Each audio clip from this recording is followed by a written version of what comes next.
Komið sæl, það sunnudagur og honum fylgir sínir Egils.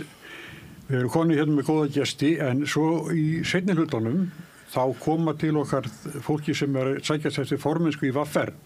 Bjarni Þór Sigurðsson, Flosi Eiríksson, Halla Gunnarsdóttir og Þorsteinn Skúli Sveinsson. En við ætlum að byrja hér að vettvangi dagsins og til okkar komin Eva H. Önnudóttir, stjórnmála prófessor og Ása Berglind Hjálmarsdóttir, þingkona Samfylkingarinnar. Yes. Og á morgunum það Andrea Sigurðardóttir, velkomin. Takk fyrir. Gott að fá ykkur úr hádegismáum hingað til okkar. Takk fyrir boðið, gaman að koma. Já, herri, við vorum hérna áður ef við fórum í loftið, þá vorum við að tala þetta styrkjamál, eins og hérna til dæmis eins og sem flokkur fólksins svona efst í skotlínunni. Andrea, þú þekkir það nokkuð vel. Hvað? Já, ég þekki þetta. Ég búin að liggja yfir þessu núna í 2 vikur það bil. Þannig að ég þekki þetta út og inn og lögin og mér þess að samþykktirnar hjá flokki fólksins betur en Inga Sæland. Ég fann að leiðrétta hana en þetta ansi áhugavert mál og en það búið að þyrla ansi miklu ryki upp í kringum þetta, þannig ég skila svona hinn almenni borgari held ég að sé alveg hættur að skilja nokkur skapaðan hlut í þessu. En flokkur fólksins viðst vera í verstu málunum í þessu? Já, flokkur fólksins og eftir þeim fylgir samsagt vinstri grænir og jafnvel í verri málum. Það sem tekjustreymi þeirra náttúrulega hreinur það sem þeir fá enga styrki á komandi árum á móti, þannig að þeir fá endurkröfu á sig sem ég tel ansi líklegt að þeir munu fá að þá geti verið erfitt fyrir þá til dæmis að fá lánsfé til þess að fjármagna og það bara spurning hvernig það fer með þau stjórnmálasamtök. Það getur bara gengið að þeim döðum. Það geti gert það og Inga hefur sjálf sagt að hún hefur áhyggjur af því að þetta geti stemt flokki fólksins í þrótt. Já. Og það þá leiðin, getur Inga Sæland og flokkur fólksins bara skipt nafn og skilir skuldirnar eftir? Já, ég meina það enga persónulega skuldbindingar. Nei. Þannig að ég hef hugsað að tæknilega séð að þá gætu þau gert það það sé vegna að segjum að kjörtímabili verið 4 ár.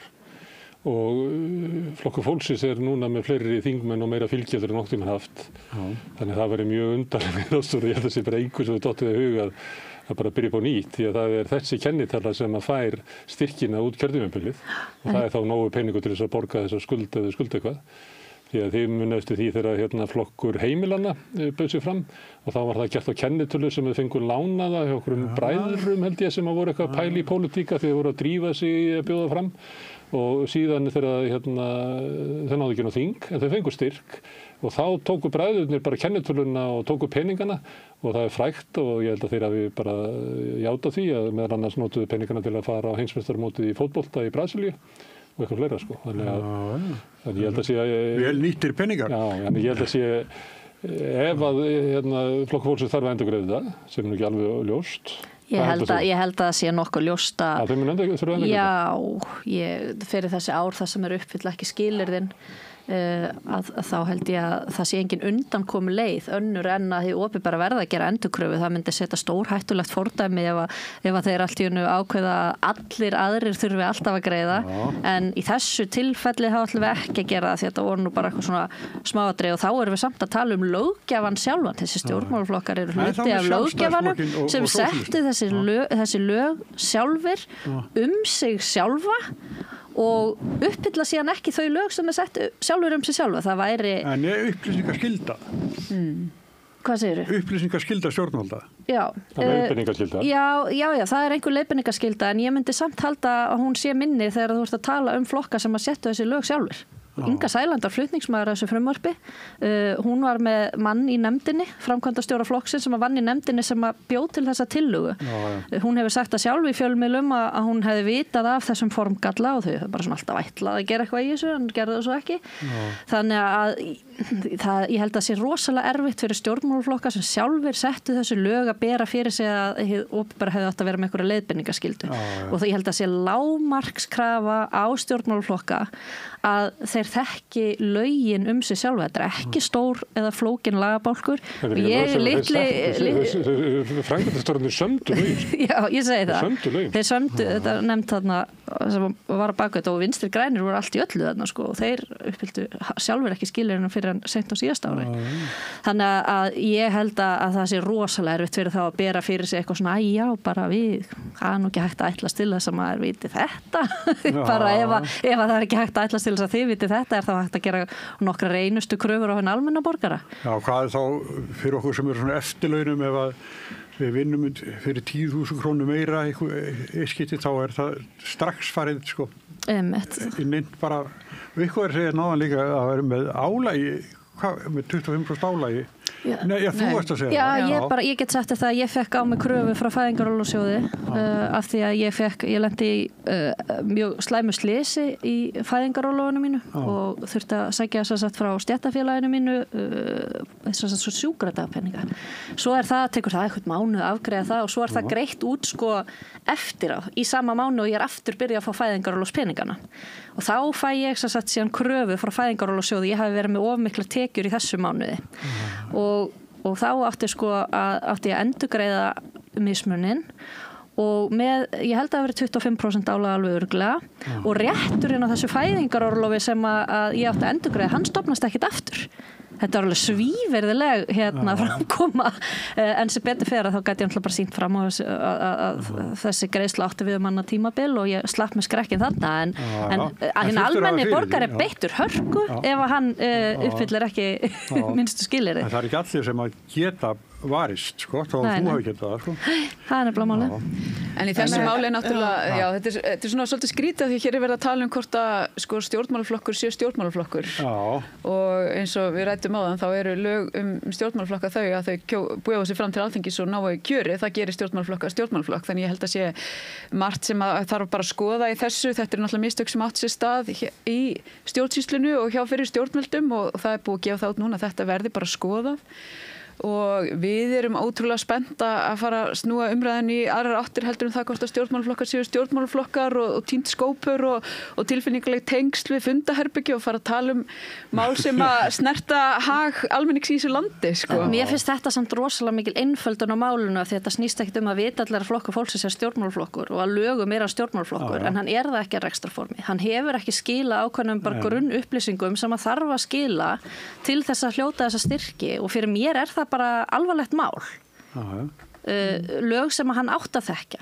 Eitthvað sem að hann tók þátt í að setja sjálfa sig og ef það var eitthvað bara svona þú veist, þetta er hann er nú stjórnmálaflokkur, þetta snýst ekkert það, vita allir hann er það, en þau uppfylltu ekki lágmarkskröfur upplýsingaskyldu og gagnsæi sem er rosalega mikilvægt í meðferð opinber fjár þegar það hefur verið að veita fleiri 200 miljóna af opinberu fé til flokka.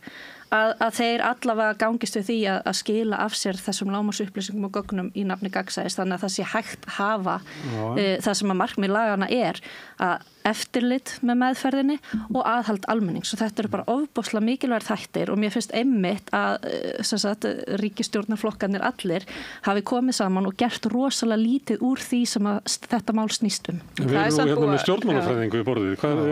Hvað finnst þér þetta? Ég tek undir bara mjög margt af því sem hefur komið hérna fram og það er til dæmis það að við viljum ekki endilega setja fordæmi með því að láta þetta slæta. Kannski er eðlilegast að dómstólar skeri úr þetta á endanum.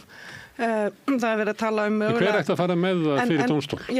Nú er ég ekki lögfræðingur, en það er þá væntanlega bara einhverjir lögaðilar eða ef að flokkurinn er krafinn endurgreiðslu hvort að hann getur þá farið... Það ráðuneytin neita að borga og þá er þið bara flokkur fólksins að sækja það í dómsal. Já, allavega mér finnst þetta alveg punktur sem er verðt að velta upp þar að segja hver á að taka ákvörðun hvernig þetta verður leitt til lykta. Á þingi að gera það? Nei, það væri svolítið skrítið eða á framkvæmdavaldi að gera það væri líka svolítið skrítið. Þeir eru að gera það með því að þeir deildu út styrkjunum. Hins opinbera þeir hafi klikkað, ekki endilega þau hafi haft leiðbeiningaskyldu, heldur þau náttúrulega líka rannsóknarskyldu þegar þessum gögnum er skila inn og þau fá peningin. Og sumir segja að sé kannski, við viljum fara að ræða málefnin og hætta að tala um þessi tæknilegu atriði en þetta tæknilega atriði er bara gríðarlega mikilvægt þannig að það er mikilvægt að flokkarnir er að fá fjárframlög frá ríkinu og það er svona undir merkjum lýðræðis og gagnsæis og allir geta átt svona jafna möguleika og geta búið sér fram en þá verður náttúrulega líka að vera eftirlit og þetta verður að vera í ferli og fólk á ekki geta að fara á heimsmeistarmóti í fótbolta til þess að eyða þeim peningum. En hérna, framkvæmdavaldið að taka svolítið ákvarðanir í þessu. Þau deildu út, samkvæmt lögum, verður að deila út styrkjunum held ég fyrir 2005, eða ekki, í janúar, og þau deildu til allra. Eins og að Flokkur fólksins ætti að fá styrk en ekki til Flokks fólksins og þeir ætla að bíða líklega, ekki landsfundurinn einhvern veginn í febrúar eða mars og þá ætla þau að laga þessar samþykktir sínar og þá kemur náttúrulega svolítið svona úrslitastund hjá nýjum fjármálaráðherra hvort hann láti Flokk fólksins fá peningi þá eða hvort hann gerir það ekki. Já, það alveg skýrt að það á að skoða þessa ferla og fjármálaráðherra og fjármálaráðuneytið að skoða það eins og ég skil þetta. Þannig að það hann hefur talað mjög skýrt það að það sé til skoðunar, hann sé bara með málið sínu borðið. Sko. Það enginn að fara að sópa sig undir teppið þó við séum þreytt á að ræða hvort stjórnmálaflokkur sé stjórnmálaflokkur og það bara eins og ég segi, bara mjög skýrt að það á að skoða þetta mál. Þannig er fólk að axla ábyrgð myndi ég segja á þessum mistökum sem þarna voru mögulega gerð. En þurfið ekki að venjast bara að vera með Ingu Sæland í ríkisstjórn og það verður svolítið sláttur í kringum hana alla tíð. Já, ég myndi veiða á það sko. Já, örugglega. Það allavega búið að vera að næga að taka á þessum rúma mánuði. Já, hún mjög hvatísk konan sko. Já, hún bara svona annarra tegundar, hún ekki alveg tamin svona sem stjórnmálamaður og það rekst á við bæði opinbera og fjölmiðlana og svo leiðis, ég meina það sem að fólk hrifið af Ingu Sæland, hún ekki hún svolítið öðruvísi. Davíð Oddsson sagði einu sinni að það kæmi mjög snemmi í ljós hvaða ráðherra verða húsvanir og ég hugsa að hún verði það ekki. Svona eins og bara heimiliskötturinn og sem ráðherra ná ekki að stjórna vegna embættismanna sem vinna með þeim en ég hugsa að Inga Sæland hún fer alltaf ekki í þá leiðina hún örugglega klórar sig gegnum veggina þeir verða þarna. Já, mér fannst nú Inga Sæland líka sína nýja hliða á því hvernig ráðherra getur auðmjúklega beðist afsökunar á misgerðum sínum eins og í þessu máli þetta blessaða skópar sko. Já, ef ég hef eitthvað sagt eitthvað það var eitthvað þannig. Já, mér fannst hún vera bara innlæg sinni afsökunarbeiðni sko. Ég verð nú bara að segja það. En í orðunum ef þú lesta þá þetta afsökun. Ef að ég hef gert eitthvað að mér þá ég var upplegað þetta svona. Já, en hún sagði líka ég sé núna ég hefði þurft að telja upp 86 þú veist, hún gekkst alveg við því og ég hef trú á Ingu en eins og ég segi, hún náttúrulega bara að fóta sig inn í hlutverki og ég bara ég hef trú á því að hún muni vinna þessa vinnu vel. Hún þarna að standa vörð hagsmuni þeirra sem hún hefur talað hæst fyrir. En eitt sem að hún hefur sagt, hún hefur látið eins og hún þessu bara ofsóknir frá Morgunblaðinu og ég séð margar svona taka undir það að Morgunblaðið sé bara með Ingu á heilanum og Morgunblaðið ætlar að ráðast á veikasta hlekkin í ríkisstjórninni. Það er verið að finna styrkjónum, símtölum hennar, bussónum hennar eða hvað það heitir sem hún var í þegar ríkisstjórnin tók við. Hún eiginlega Smartland fjallar Ingu Sæland eins og hún fjallar held ég alla með óvægnum hætti ég vona hún sé ekki að horfa á bræðabyrður á mér hér í dag. Þú ert blaðamaður og ég menna blaðamenn lifa svolítið við þetta að þeir skrifa fréttirnar og það að meta þær en svo líka alltaf metið samingi fréttana af hverju verið að skrifa þetta frekar eitthvað annað. Já, en svo ef þú skoðar líka aðra fjölmiðla, ég sá einhver búin að taka saman eitthvað svona alla fréttirnar undanfarna daga og ég man eitthvað bara til að slá inn Inga Sæland á vísi.is og sjá undanfarna daga hvað margar. Þetta hún bara búin að vera fyrirferða mikil umræðinu. Þetta kemur þetta styrkjamál upp sem mjög alvarlegt mál og áhugavert og vekur mikla athygli og það bara eðlilegt að það sé skrifað það og því sé fylgt eftir. Svo kemur þetta skómál og vek athygli á því að það var vísi.is sem átti uppháða því ekki mbl.is en auðvitað það mál sem mbl.is segir frá líka og Morgunblaðið vegna þess að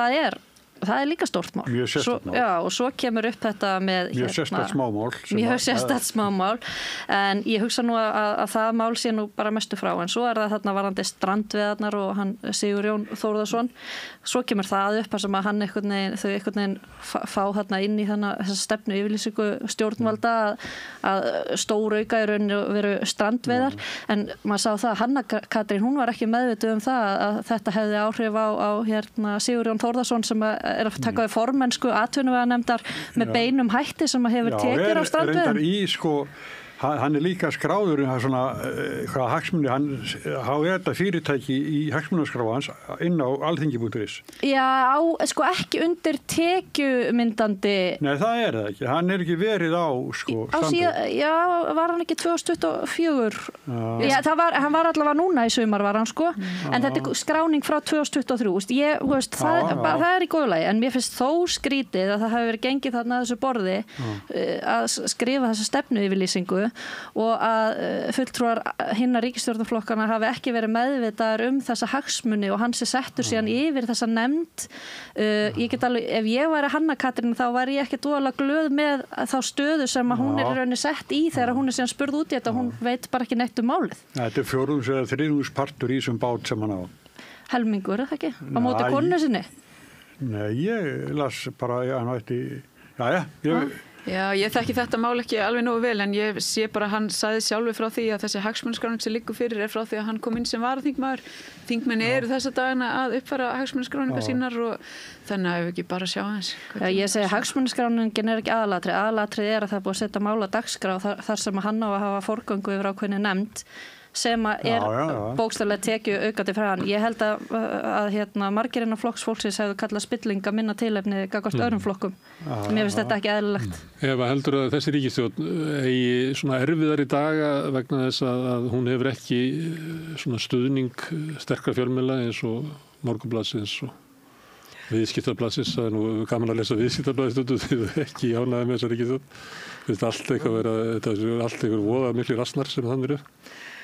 Maður sér bara að sjálfstæðisflokkurinn og einmitt þessi fjölmiðla sem að þú nefnir að þeir byrjuðu bara eiginlega bara daginn eftir kosningar í mjög harðri stjórnaranstöðu gagnvart núverandi ríkisstjórn og kannski alveg burt sé frá einhverjum dæmum það að þá hef ég sérst að vera að velta fyrir mér, núna erum við komið með, við erum reynda bara með 6 flokka á þingi núna en við erum með fleiri flokka heldur en við vorum með við erum ekki með 4 flokkin gamla og það er meiri óstöðuleiki í úrslitum kosninga, það eru meiri sveiflur á milli kosninga og hvernig ætlum við að láta það ganga upp? Við erum með 3 flokka í ríkisstjórn, búin að vera með það síðan 2017, hvernig ætlum við að láta þetta ganga upp þannig að það komið sem best út fyrir kjósendur, alla kjósendur. Þannig að mér finnst svona að reyna meira á flokkana sem eru á þingi og ég veit þetta hljóma kannski svolítið klísukent, að reyna samt að vinna saman líka með stjórnarandstöðun, þar að segja ríkisstjórn og stjórnarandstöðun vinni saman að málum og ég veit að vinna saman að fjölmörgum málum en einhvern veginn, ég meina þú ert með flokk eins og sjálfstæðisflokkurinn þá er tæplega 20% kjósenda sem kjósan, það er ansi stór hópur kjósenda og svo ertu með 22% kjósu samfylkinguna og svo erum við með, ég man ekki alveg nákvæmlega úrslitin það er bara stórir hópar kjósenda þessara ólíku flokka sem og mér finnst flokkunum svolítið bera svona skylda til þess að reyna einhvern veginn að forða því að þetta fari allt í ykkur skotgrafir. Það er ekki bendi til þess að þau byrjuð að rífast einhvern herbergi. Já. Það er bara öll tækifæri notuð. Já. Til þess að. En varðandi að vera með svona fjölmiðla móti þegar það ekki bara frískandi og hressandi fyrir ríkisstjórn að vera með öfluga andstöðu? Jú, ég er ekki að segja það, ég ekki veita aðhald, alls ekki. En og auðvitað fjölmiðlarnir gríðarlega mikilvægir í bara eftirliti og aðhaldi og gagnrýni, ég er ekki að segja þetta, allir vera já og amen. Og kannski í þessu samhengi er ég ekki að tala endilega fjölmiðlana heldur bara hvað flokkar þingir að gera. En það er ekki samfélkingin bara stríða, þeir eru bara með einu þingmenni meira en sjálfstæðisflokkurinn. Voru ekki bara... Nei, ég finnst þetta mál vera svolítið skondið, ég verður að segja það. Því að, þú veist, við erum náttúrulega að tala þarna rými í opinberri byggingu og rými í opinberri byggingu eru ekki í eigu neins annars heldur en almennings. Og þannig verða að tala hvernig þau nýtast best starfinu í þinginu og eins og bara í smiðju, nýja húsinu sem við þingmenn erum með skrifstofunar okkar í og vinnuherbygginn. Þar áttu sér stað umskipti í ljósi þessara úrslita í kosningunum. Það var náttúrulega algjör breyting, það er algjör endurnýjun á flokkunum sem skipa stjórnina.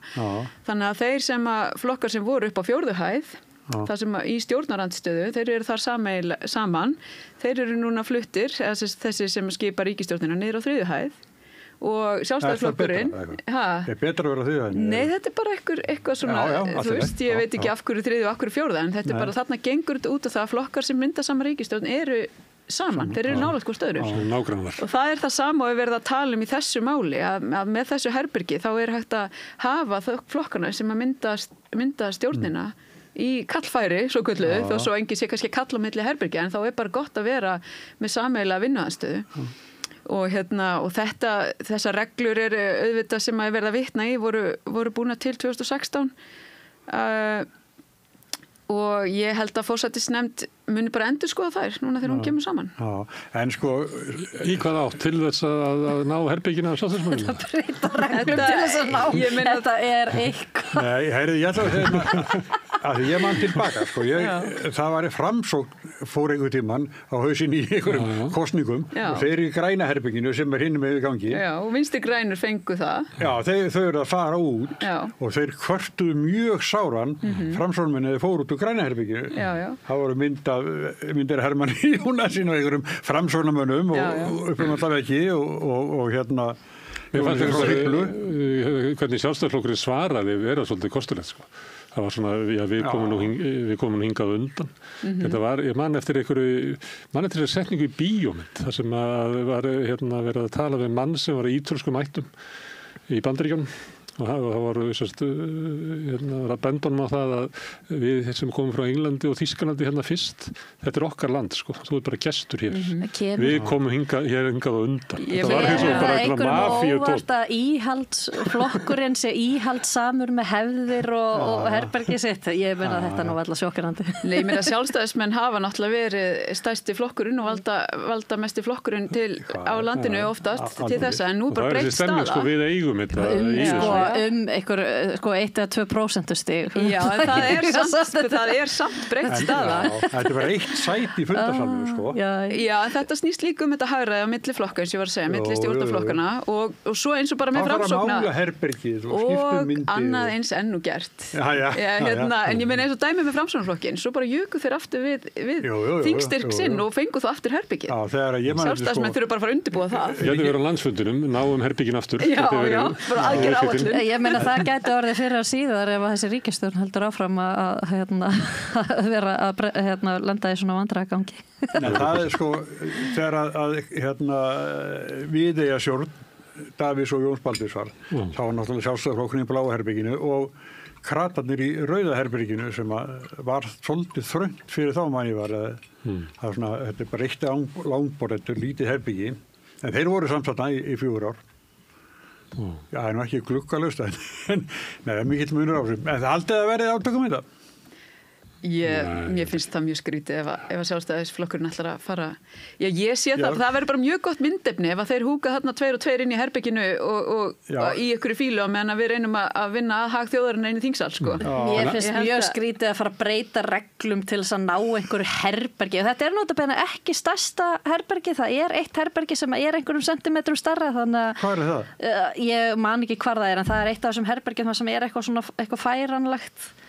Ég þekki ekki þinghúsið alveg, ég hef ekki setið á þingi en það er eitt herbergi sem er stærra. En það bara á engin neitt tilka til eins í opinberum byggingum. En haldið að ríkisstjórnin lifi út kjörtímabilið? Ég er alveg samfærð um það. Nei, ég hef ekki mikla trú á því, sko. Ég held að þetta verði erfitt, þetta er mjög erfitt byrjun. Já, þeir fengi enga 100 daga eins og oft er talað sko. Nei, ég bara held að flokkur fólk sem sé bara ekki stjórntækur og ég held að vandræðagangur þar muni halda áfram og ég held að Fyrir Sigur Ingi sagði það Sjálfstæðisflokkinn núna eftir að síðasta ríkisstjórn Þorgerður Katrín sagði líka. En Sigur Ingi var búinn að vinna með þeim í 7 ár og sagði bara að þessi flokkur er ekki stjórntækur. Flokk fólksins? Nei, Sjálfstæðisflokkin. Það var að koma úr samstarfi við hann. Ég held að það sé samt aldrei ólíku saman í jafna með hvernig flokkur fólksins er og hvernig Sjálfstæðisflokkurinn er sem er svona aldagamall flokkur sem hefur unnið eftir ákveð og ég held að það voru ekki bara fúlir af því að hann sprengti ríkisstjórnina þegar þessi orð voru látið falla. Ég vil ekki til það segja. Ég manna ekki en ég held að hann kom svona lafmóður út úr þessu samstarfi og Ég held að vera rosalega skrítið að kalla þann flokk sem hefur verið hvað lengst af í ríkisstjórn bara í sögu lýðveldisins að hann sé ekki stjórntækur sko. Það er líka hugtæki, þess vegna held ég að Sigurður Ingi og Þorgerður Katrín finnst gaman að nota þetta. Þetta er hugtæk sem Sjálfstæðisflokkurinn bjó til og raunverulega þýðir þetta það að hvort að flokkar séu hæfir að vera í ríkisstjórn með Sjálfstæðisflokkurinn. Þannig að það hefur alltaf verið þannig sko. Er þetta þannig inn á orðastofnun? Þeir bara getur bætt í þá í skilgreininguna hvað þetta hugtak þýðir að þetta er auðvitað merking þess. Já, og þetta er sett á nýja flokka sko, yfirleitt hefur verið notað nýja flokka þeir séu ekki stjórntækir. Píratar þetta hlusta á það svolítið? Já, en núna... Viðreisn ekki held ég, Viðreisn hefur svona, jafnvel meira þess að þegar þeir sprengdu þarna með Bjartri framtíð, þá var það svona Björt framtíð sem var þessi óstjórntæki lið. Viðreisn held ég hafi svolítið sloppið. Já, Viðreisn sloppið, en þeir eru líka með rætur innan kerfisins, innan hins pólitíska kerfis. Samt að þá var Bjarni Benediktsson, hann sagði og vísaði mig til þessa einhvern tímann þegar hann var að verja þessa ríkisstjórn sem fór frá núna. Einmitt vísaði í það að sko Viðreisn hefði farið á taugum þarna við þegar Björt framtíð fór. Að þess að virði að mynda ríkisstjórn með einhverjum flokkun sem hefðu, ég veit ekki hvernig þetta er orðað sko, svona einhverja stofnanir og styrk til þess að standast það að vera ríkisstjórn. Og að sumilegt er það auðvitað rétt og það reynir mjög á Flokk fólksins núna að breyta úr kultúrnum að vera sko aggressífur stjórnarandstöðuflokkur yfir að vera stjórnarflokkur. Þetta er meira en að segja það sko. Já, algjörlega.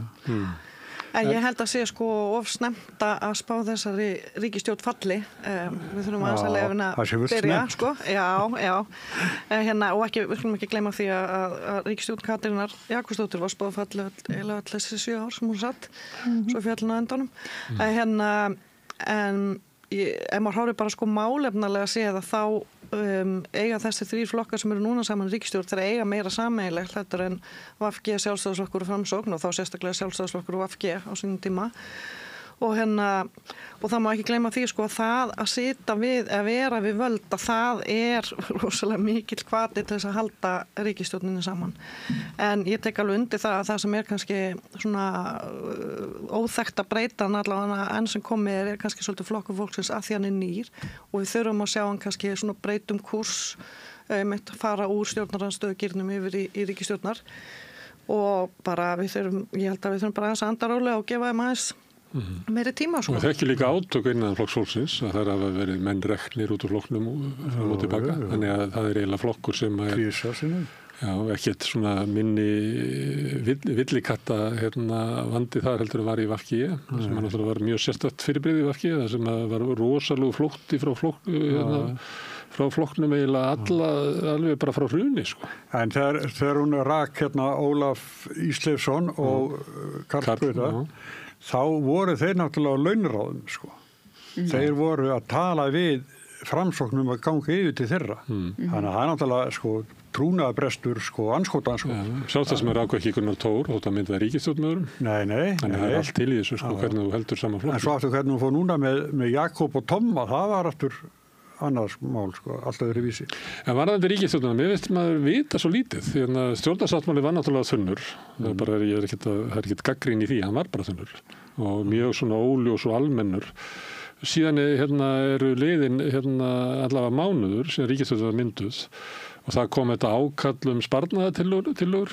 Þorgerður Katrín hefur verið svolítið áberandi út af stöðunni í utanríkismálum. En að öðru leyti er ég veit ekki hvað Inga er að gera í félagsmálandinu, ég veit ekki hvað neitt er að gera neins staðar. Sko. Nei, ég held að þetta mun allt komið ljós í komandi vikun nefnilega. Þá er þingsetning og þingmálaskráin mun liggja fyrir og stefnur að forsætisráðherra og þá ég meina það eru allir búin að vera á harðahlaupum í að undirbúa það að setja þetta þing og keyra í gang málin sem að fólk er bara sammála um að fara af stað. En stefnur að forsætisráðherra er ekki alveg, er það? Ég man ekki eftir því að það sé einhvern veginn vera þrungið af einhverjum upplýsingum um hvað þeir að gera. Birti mynd að sér Kristrún Frostadóttir þar sem hún hélt á málaskránni og getur alltaf beðið eftir að þingi byrji til að leggja fram málaskránni. Þannig að leið og hún kemur að þá náttúrulega sést betur. Og þar verður eitthvað stórt. Já, það er bara verið að fara að byrja að vinna að þessum málum sem við höfum talað fyrir. Það er náttúrulega fyrsta lagi að taka eftir stjórn og efnahagsmálum og það verður náttúrulega Já, þessi tíð síðustu ríkisstjórnar var til þess og það var lagður ofur skattur á heimilin með þessum miklum vaxta kostnaði sem allir eru búin að þurfa að finna fyrir og þarna á bara að taka til hendinni og svo verður húsnæðismálin, þar eru bæði bráða aðgerðir og langtíma aðgerðir sem er verið að vinna í. Samgöngumálin, þetta svona þessi atriði sem hefur verið talað mjög skýrt fyrir og sem orkumál, við höfum ráðherrann okkar hefur talað mjög skýrt fyrir því að það þarf að tryggja raforku, tryggja aðgang almennings og minni fyrirtækja að orku. Það verður líka að vera þannig að það verður að lágu verði, því að orkuverði hefur hækkað allt of mikið. Það ekki nóg að sé bara að þú hefur aðgengi að því og svo getur eitthvað skrúað bara upp verðið. Já, þetta eru auðvitað atriði sem bara að byrtast núna. Það bara, ég í miklu samtali, ef við höfum átt samtöl við til dæmis í mínu kjördæmi, í Suðurkjördæmi, þá hef ég verið í samtali við fólk í uppsveitum Árnessýslu, þar sem náttúrulega ein mesta ræktun á grænmeti sem fer fram og grænmetisbændur eru bara að fara, þeir eru að finna mjög hart fyrir þessu nú þegar og stefnir í óefni og þannig að þetta er auðvitað bara mál sem við erum meðvituð og þarf að skoða. Svo hvað getur sagt ykkur meira? Svo það var í ljós í vikunni Ása, að það voru auglýsingar fyrir kosningar þar sem að Kristrún mætti með sleggjuna og barði niður vextina. Ef að Ásgeir og félagar lækka vextina bara 0,25%, þá er hún bara með hamarinn hans Bjarna og alla það sko. Já, hvað nokkrar vikur síðan þessi ríkisstjórn tók til starfa og við nú ekki að gefa henni nokkra mánuði í að fara að berja niður þessu vexti. Vextirnir eru á niðurleið, það þarf ekki að berja á niður. Það verðbólga fór enn einu sinni, ég held að hún hafi farið neðarhaldur að væntingar stóðu til og það verða, ég sé ekkert því til fyrirstöðu að það muni lækka vexti, þess að það eru 2 vaxta ákvörðun, þetta sé í febrúar og næsta sé bara í mars, misminnir ekki. Og það er allt sem bendir til þess að vextirnir verði lækkaðir í báðum þessum ef það verður ekki einhver gríðarleg breyting á. Það sem ég hef mestar áhyggjur af í þeim efnum er í þessari þunnu stefnuyfirlýsingu að þá er samt alveg hellingur af útgjaldaliðum, hagræðingarliðirnir eru mjög þunnir en það kemur vonandi eitthvað út úr vinnu almennings þar, en útgjaldaliðirnir eru þannig að maður svona veltir í fyrir sér, ég vona að þetta takist bara af heilum hug. Við erum öll á þessari sömu flugvél saman. Þú ert ekki fylgjandi háum vöxtum? Ég er ekki fylgjandi háum vöxtum og ég vona að það takist að jafna þessi útgjöld sem eru í stefnuyfirlýsingunum með hagræðingaraðgerðum, en við höfum alveg eftir að sjá útfærslur á þessum hagræðingaraðgerðum og það verður áskorun. Ég hugsa að ég geti þurft að enda á að selja Landsbankann. Nei, það er alveg Kristrún var að lýsa yfir að það er aldrei gert. En það er eitt samt sem að ég er ótrúlega forvitin af því ég hlustaði á Sigurjón Þórðarsson í Bítinu og svona af stefnu yfirlýsingur að dæma þá hélt maður þessar 450.000 króna lágmarks tekjur eftir skatt til aldrar og öryrkja að það væri komið út af borðinu en hann hélt í fullum fetum fram þarna í Bítinu að það loforð yrði uppfyllt á kjörtímabilinu. Er það eitthvað sem allir eru sammála eða ég bara reyna áttum á því að það er útgjöld. Sem geta haft líka ákveðin ruðningsáhrif inn á vinnumarkað. Bakvið þá tölu er fólk sem hefur bara skýtt í lífinu. Algjörlega. Og við verðum að gera eitthvað fyrir þetta fólk. Það er ekki hægt að rækta bara fátækt hérna. Algjörlega. Það þarf alveg klálega. Ég er ekki viss samt að þetta sé rétta leiðin en það væri svona áhugavert að vita hvort að þetta sé inn á borðinu af því hann segir þetta en svo heyrir maður einhvern veginn að þetta væri ekki en þetta skiptir rosalega miklu máli hvernig jafnan gengur upp að því að þetta er svakalegt. Þetta var tekið af þessu fólki eftir hrun og þetta er raunlega bara lagfæring af því sem var svívirðilega tekið af þessu fólki þegar efnahagur þjóðarinnar var hvað vestur. En þú sérð ef að þetta verður eftir skatt 450.000 lágmark fyrir alla, hvaða áhrif mun það hafa síðan á kjarasamningana? Hver verða ruðningsáhrifin af þessu? Af því að þetta getur sett bara af stað atburðar á sem getur haft bara svakalega slæmar efnahagslegar afleiðingar ef að það jafnar hlut einhvers, þá verður að gera það í einhverjum svo skrefum og í einhverju jafnvægi. Þetta fer eftir aldri, Það er ekki 67 ára, þá byrjar þetta. Ég held að segja að horfa á þetta tvískipt. Annars verður það að hækka þannig að það sé engin með minna en 450 krónur á mánuði eftir skatta, sem er náttúrulega gríðarleg kjara bót fyrir tekjulága og smitast út í þetta er ekki þannig að lægstu laun séu þarna Þú þarf líklega að hækka lægstu laun upp í, ég veit ekki, 56, svo getur þú stilt saman einhvern veginn skattan og svona, en skerðingalust, það myndi þýða það að þeir sem að væru kannski með miklu meiri tekjur annar staðar, með miklar tekjur úr lífeyrissjóðum, að þeir fengju þetta líka 450 skerðingalust og svo tekjurna sína þarna ofan á og svo aðgerð myndi kosta líklega meira heldur en hin aðgerðin að lifta sko. Já, en þá ertu sko ekki lengur með hamar, þá ertu bara komið tjakkundi verðbólgun og vextina og gera þetta bara, þetta algjörlega óraunhæft. Þetta ekki sko að lífeyristekjurnar bætist við þetta. Það ef þetta verður sko, það tryggja öllum 450.000 ráðstöfunar. Já, og meinar þá bara skerða á móti þeim sem hafa lífeyristekjurnar. Ég held að sko grái herinn og öll samtök aldraða myndu sko rísa upp í sko einhverju brjálæði á móti því sko. Það verður gaman hjá ykkur að lesa á þessu. Já, ég svo sem ekkert alveg inn í þessu markmið sko flokks fólksins þetta, en ég veit það bara að það mikill samhugur í þessar ríkisstjórn að bæta hag fólks sem að hefur það hvað verst í þessu þjóðfélagi. Og það verða örugglega einhver mál sem að birtast í vikunum sem hægt ræðum í því samhengi sko. En að byrja á því að skila hallalausum fjárlögum? Já, það bara eitt af aðalmarkmiðið að fara í það. Án þess að hækka skatta? Já, þá ekki að hækka skatta, en það þarna hagræðingar aðgerðir og þessi stöðuleikaregla sem að á einleiða sem að fela það í sér að þá í raun ekki að bæta við föst útgjöld nema að finna fyrir því eitthvað staðar tekjur á móti og fjárfestingar þar fyrir utan eins og ég skildi það.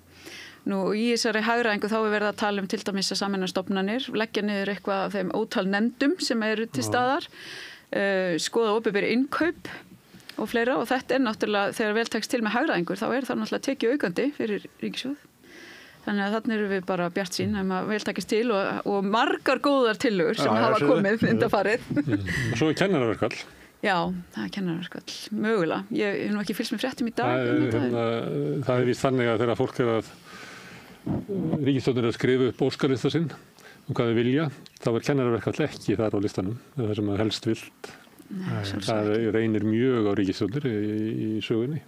Já, blasir það ekki við að kennarar hafna þessari innanúrstillu? Það ekki... Það var allavega ríkissáttasemjari var ekki bjartsýnn í viðtali koma frétt á Vísi í dag. Nú, já. Það gefur mér ekki óvart, þannig að ég hef svolítið talað við forystukennara og kennara hérna og þau fullir það að það sé gríðarlegur vilji í stéttinni að sækja fram, að þau telji sig vera svikin í 8 árum einhver lofur sem aldrei hafi verið staðið við og þau séu ekki til í það að kyngja eins og þau gerðu síðast lágmarkshækkunum sem eru kannski kjarasamningar sem að miðast við þá sem eru með lægri tekjurnar, að kyngja því í 4 ár og segja bara einhvern veginn svona við höfum bara ekkert umboð að ganga inn í eitthvað svona og við vitum að þetta bara kolfellt í félaginu okkar.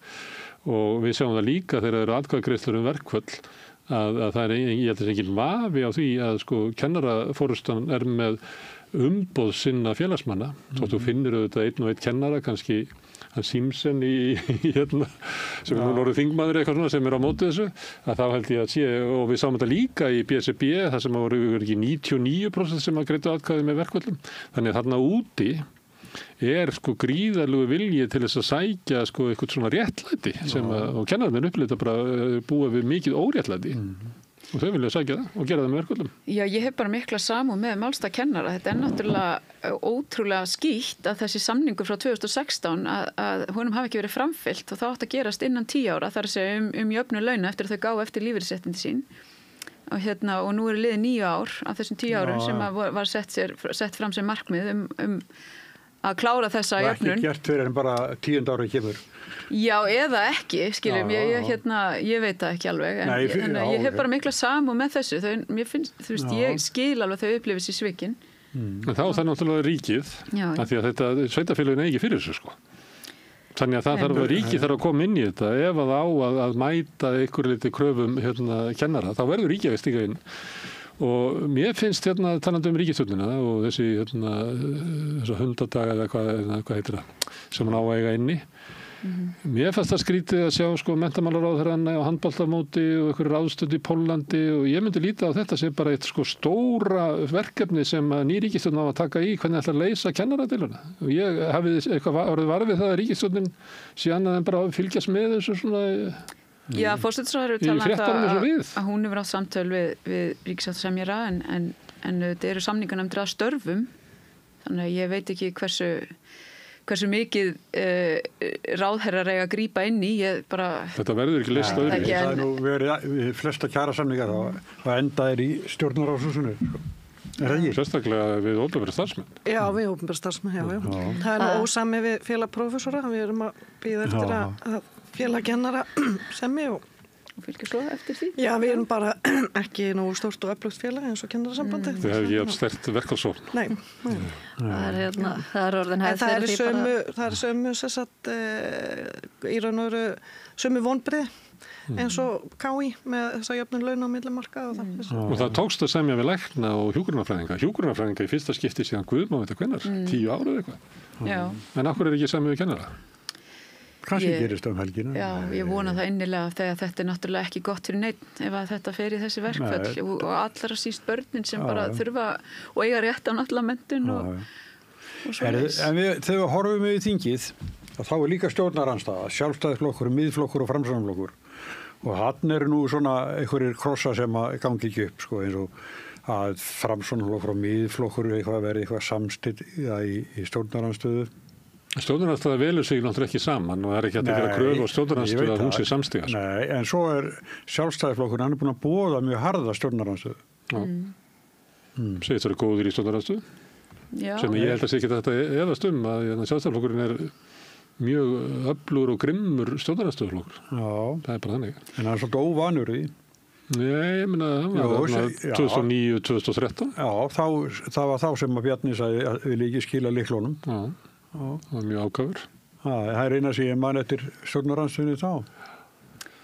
Já, ég hef nú fundið fyrir bara góðum samstarfsvilja hjá til dæmis félögum í Framsókn og sem að náttúrulega tala fyrir samvinnu. Þannig að en varðandi Sjálfstæðisflokkin þá bara hlökkum við til að takast á við þá málefni þingsins og málefni sem við erum að fara að leggja fram, en eins og Eva var að benda á þann, þá er það náttúrulega hagur þjóðarinnar ef það er hægt bara að vinna almennilega saman af því sem að skipti máli fyrir fólki í landinu og ég vona að það verði reyndin. Hefðu þið ekki viljað að hafa Framsókn í ríkisstjórninni eða hún hefði getað skilað nógu mörgum þingmönnum til að fylla upp í kvótann?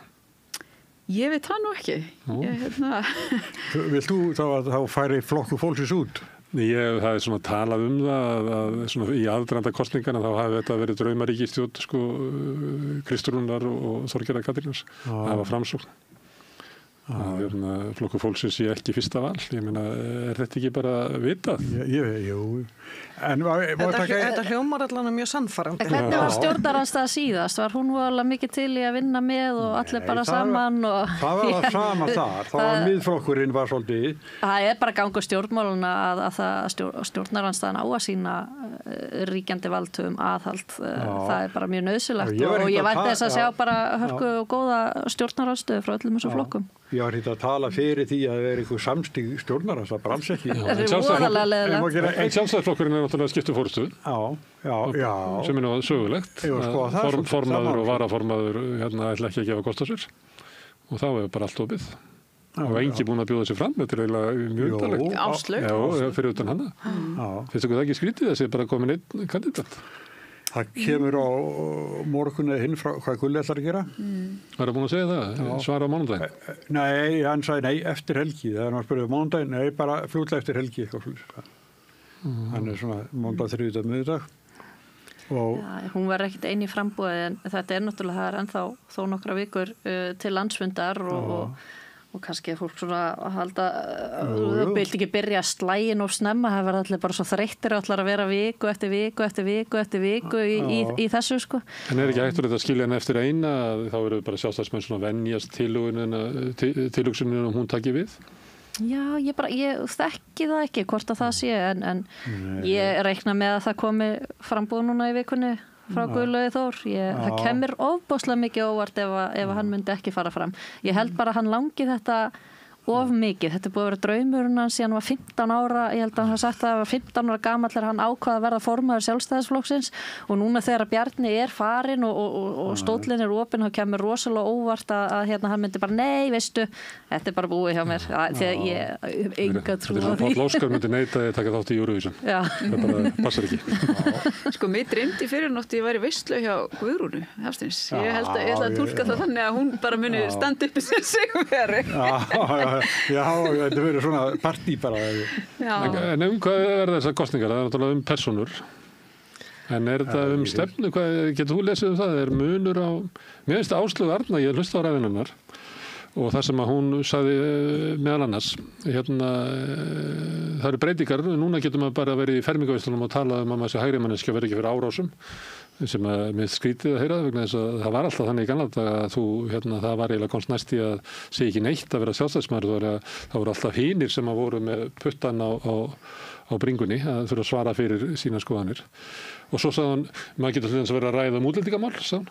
Við sagði, Áslaug Arna var hún ekki stóð hún ekki fyrir fram að púltið hjá Ásmundi Friðriksinni og var að púa niður á landsfundi þar sem hann var að setja útlendingamálin á dagskrá Sjálfstæðisflokksins.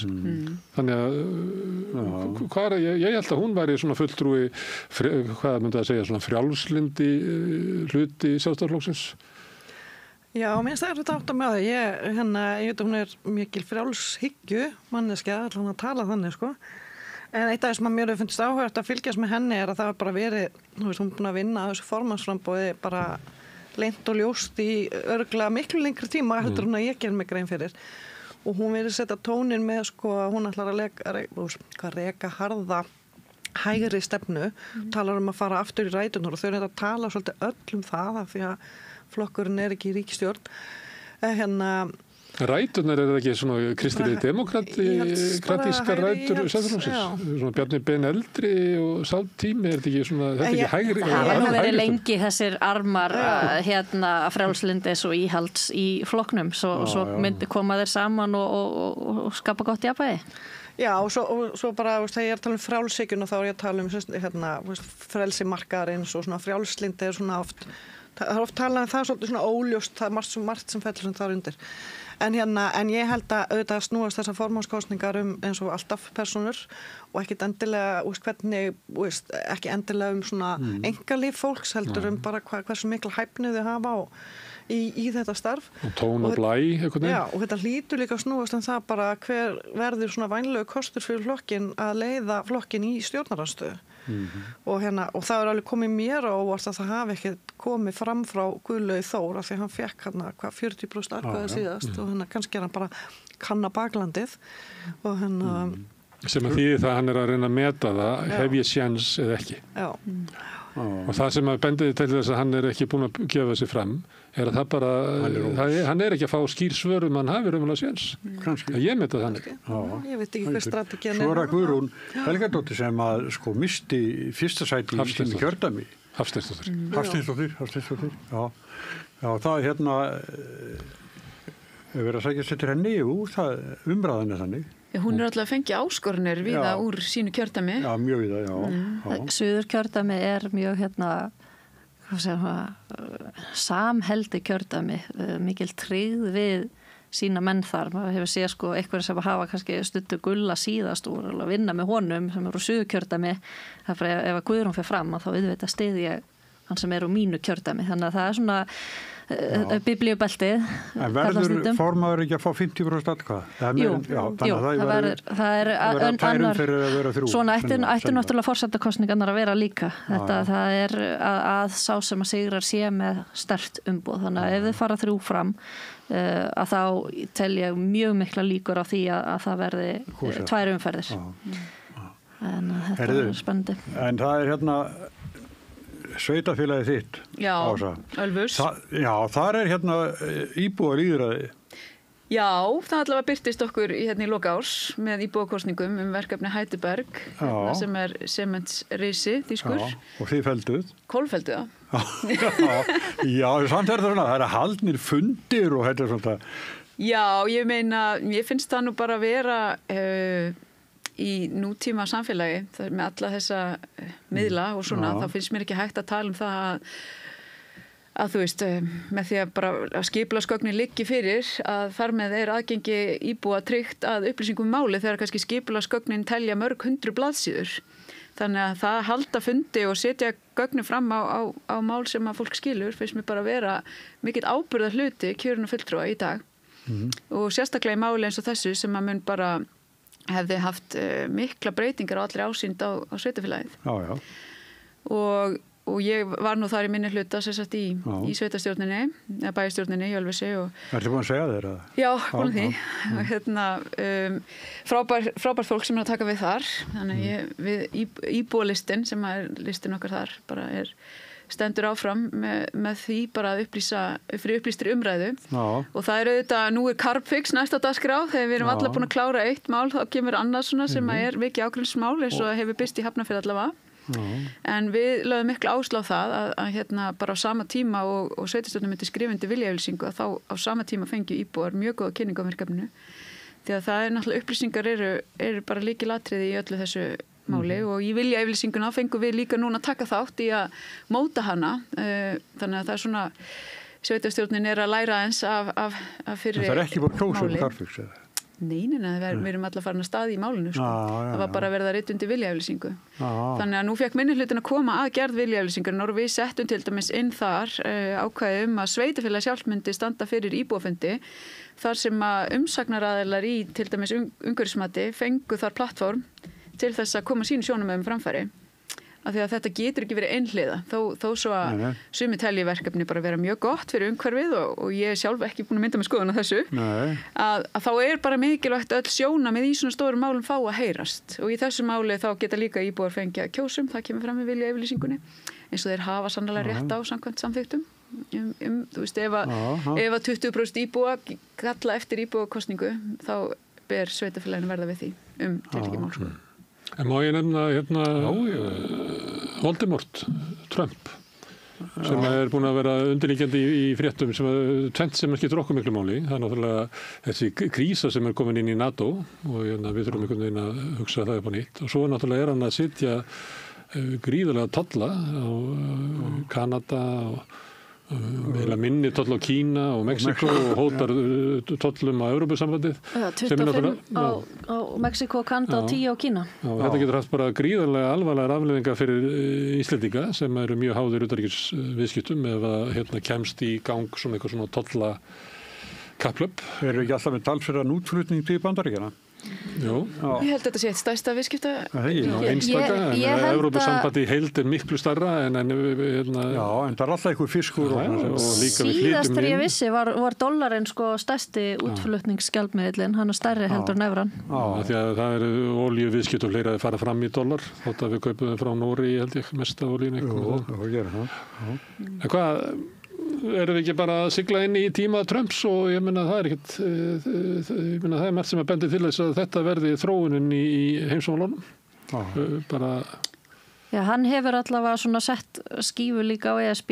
Ég held að ég býst fastlega við því að hann muni setja tolla á Evrópusambandi líka og af einhverju ræðu sem að ég hlustaði á núna bara held ég í gær að þá hugmyndin hjá Trump og félögum að tolla alla sem að vilja fá aðgang að bandaríska neytendamarkanum til þess að bara hugmyndi þeirra er þannig að bara fella niður skatta á bandaríkjamenn og þannig að velferðarkerfi og annað í Bandaríkjunum verði bara fjármagnað af þeim sem vilja aðganga neytendamarkanum.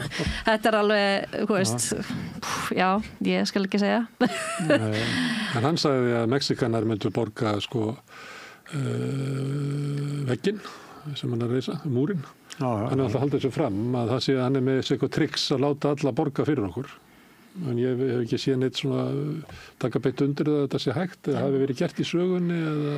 Samningsstaða Bandaríkjanna gagnvart öllum bara gríðarlega sterk og núna með þetta ófriðar ástand sem er með innrás Rússlands í Úkraínu og svo það sem er að gerast fyrir botni Miðjarðarhafs að það veikir í rauninni líka Evrópu sem að einhvern veginn þarf á Bandaríkjunum að halda í varnarmálunum sínum ef að Pútín skildi nú fara að útvikla sig eitthvað frekar og Bandaríkin hafa verið að kvart undan því að Evrópuþjóðirnar hafa ekki lagt sitt á mörkum í að byggja upp bara einhvern veginn í gegnum árin bara svona ekki sem sagt lagt nógu mikla áherslu á að byggja upp sín herlið og varnarmál og ekki sett nógu mikið fjármagn í það heldur bara allir treysta Bandaríkin og það eru þetta ósangjant. Það eru þetta í rauninni skandall að Evrópa hafi svona vanrækt þetta hlutverk sitt í ljósi þess hver næsti nágranni sko. Já, þeir hafa eitthvað verið að gera núna en það er nú bara vegna þess að Donald Trump hefur verið að snúa upp á andleikina. En á móti kemur þá að Bandaríkin náttúrulega bara stýrt stefnunni sko. Bara stýrt stefnu NATO. Og það er bara, NATO hefur verið að framfylgja svona einhverju mati Bandaríkin á sínum öryggishagsmunum. Ég held að. Það er ekki sérstakir hagsmunir Evrópu að kljúfa á milli sko, Evrópu og Rússland sko. Evrópa hefði líklega sendt bara heilu breiðþoturnar af einhverjum diplómötum í að reyna að koma í vekk fyrir stríð og eitthvað svona en Bandaríkjamönnum er bara ósátt það þessi stríði Evrópu sko. Já, ég var nú viðurkenni að setja svona ammer sko, með allt þetta sko.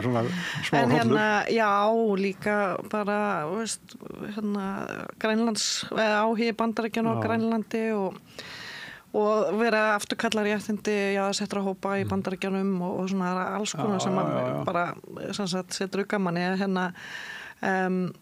og það er kannski líka þannig að það hefur reynda verið bent á það einmitt í fræðfræðingum og í félagsvísindum að við erum kannski að koma út úr sko svona frekar óvanlegu tímabili frá svona 1980-90 til svona cirka 2010 sem var svona kannski svona róleg heita tímabil svona að víða en að normi sé í raun og veru átök og við erum bara þessi kynslóð allan að þessi kynslóð sem bara ólst upp og þessi bara tiltölulega mikill friður í Evrópu og friður á vinnumarkaði og uppgangur og svo framvegis þannig að kannski bara ég er ekki að segja að þetta sé eðlilegt ástand en þetta virði samt vera eðlilegt ástand að það sé svona átök í heimsmálum og þetta ógnar öryggi og þetta býr til ótta og ekki bara efnaðislegan ótta heldur líka bara afkomu og fólk hugsar alveg til dæmis eins og með áhuga Bandaríkjanna og að kaupa Grænland og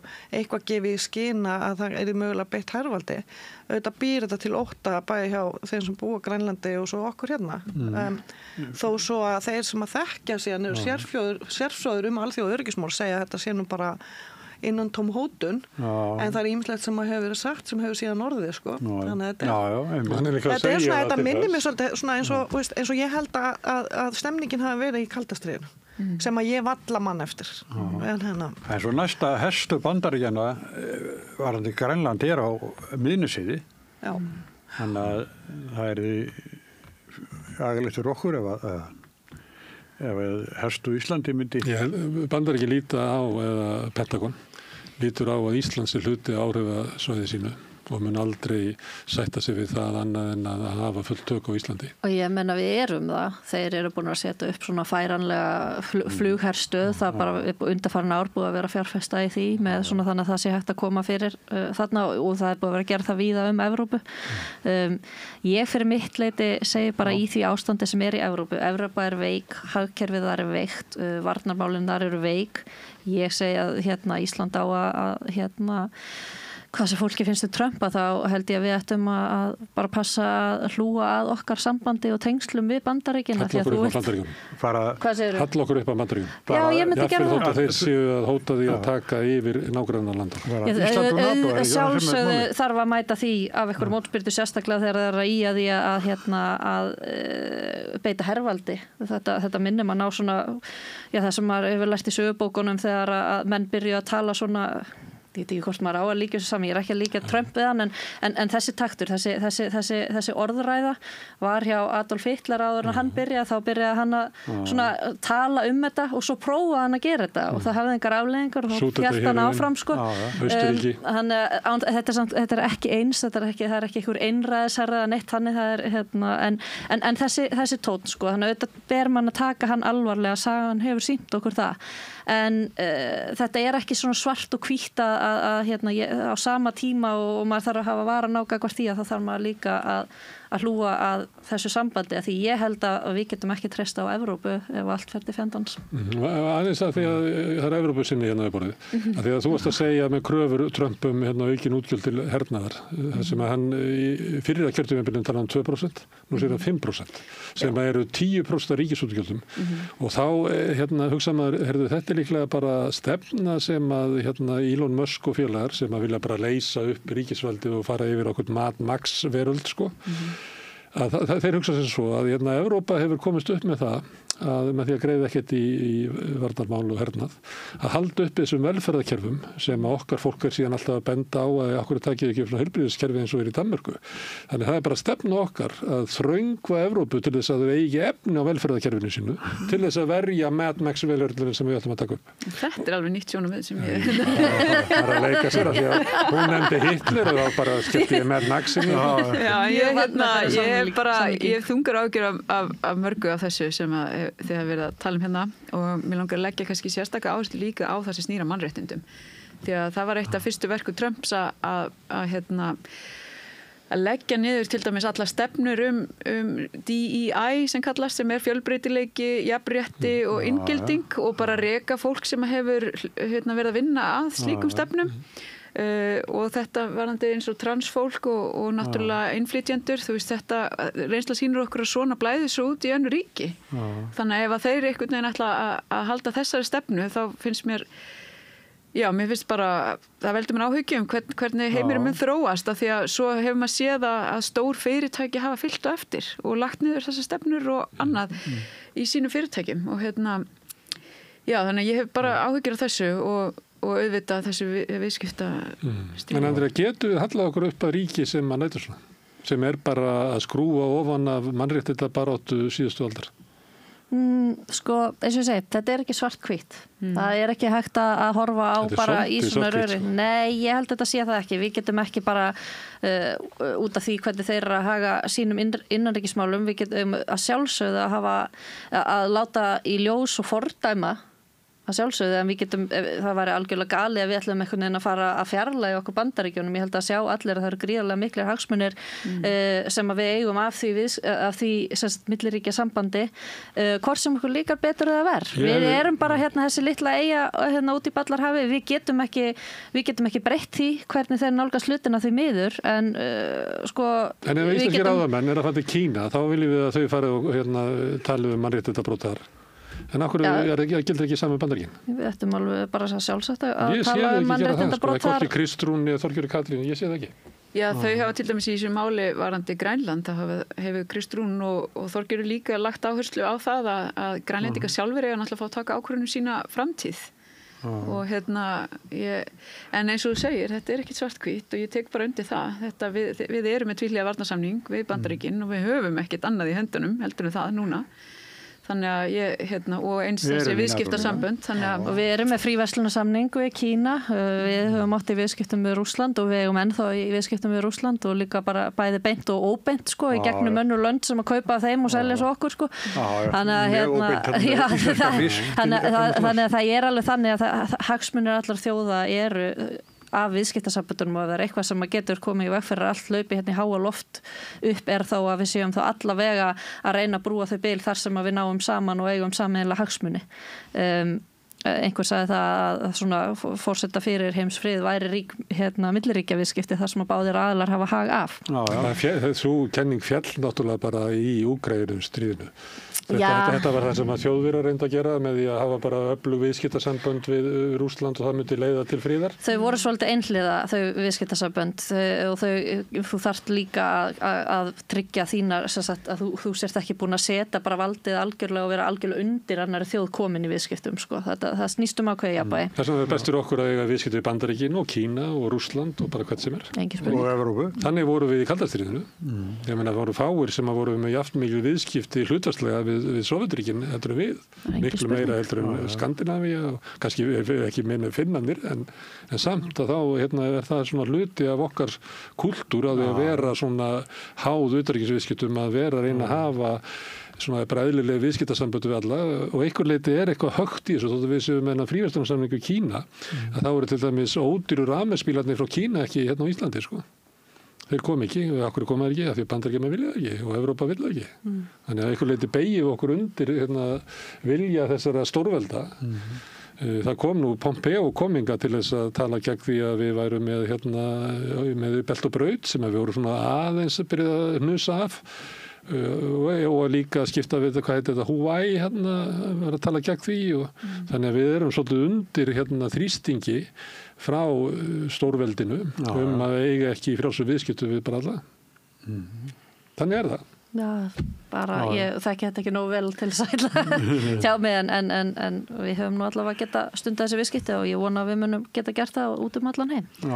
Ég lærði það einmitt í alþjóðastjórnmálafræðinu sín tíma. Ég er sagt ekki alþjóðastjórnmálafræðingur, heldur bara venjulegur stjórnmálafræðingur eins og ég kallaði stundum. En þá lærði ég einmitt á sínum tíma fyrir 20 ára síðan að þá var þessi kenning með að samskipti á milli ríkja og þar með tali viðskiptasamböndum dæmið sem að tekið þá var Kína að það myndi ýta undir lýðræði í ríkjum sem væri ekki lýðræði, þá í þessu dæmi þá Kína og það hefur svo sannlega ekki gerst á þessum 20 árum og að samaskapi þetta með að það sé opin viðskipti á milli ríkja, það tryggir ekkit endilega heimsfrið en hins vegar sjáum við að ríki sem eru alvöru lýðræðisríki þau fara síður í stríð við hvort annað en þannig að þetta er í raun og veru mýta með að þessi opnu viðskiptasambönd tryggi heimsfrið og sérstaklega og það er alveg rétt sem að þú segir það er jafnvægi skiptir gríðarlega miklu máli og við hérna á Íslandi erum svo sannarlega ekki í neinni yfirburðastöðu þarna þannig að við erum bara veik og og þurfum skjól Þannig að það er víða öryggisógn af stefnu Trump. Já. Er þið stutt eftir? Já. Þau eru komin fram fólki sem vil verða formaður VR og þú ætlar að ræða við þau eftir. Já, við ætlum að gera það. En þakka ykkur fyrir, Andrea, Ása og Eva. Takk. Og við erum örstutlíða og svo koma hingað formannsefnin í VR. Gerist áskrifundur á samstöðinni og taki þátt í að byggja upp öfluga og róttæka samfélagsumræðu. Þarftan að tala borgarfulltrúa. Borgarfulltrúar Sósíalistaflokksins eru með viðtalstíma alla mánudaga klukkan 13:30 til 14:30. Það þarf ekkert að bóka tíma, endilega kikið við í Bólholt 6, 105 Reykjavík. Allt það besta er ókeypis. Knúsaðu vini þína. Samstöðin þar sem manneskjurnar koma saman.